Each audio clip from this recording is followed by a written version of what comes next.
think if food delivery can be a bridge to unite the Filipinos despite their political colors, then I think we've achieved something here.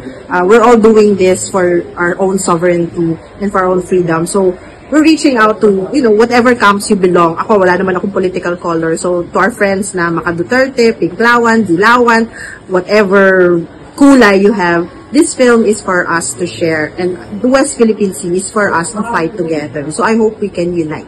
Everything in the film talaga, sinundan lang namin yung desisyon ng mga protagonists natin. It's the fisher folk themselves who decided to do that one final act of defiance na sa tingin nila ay makakatulong sa, kumbaga, pagkuhang muli ng teritoryo ng Scarborough na talagang ilang daang taon na nasa atin yun, pinapangalagaan yun ng mga Marinista.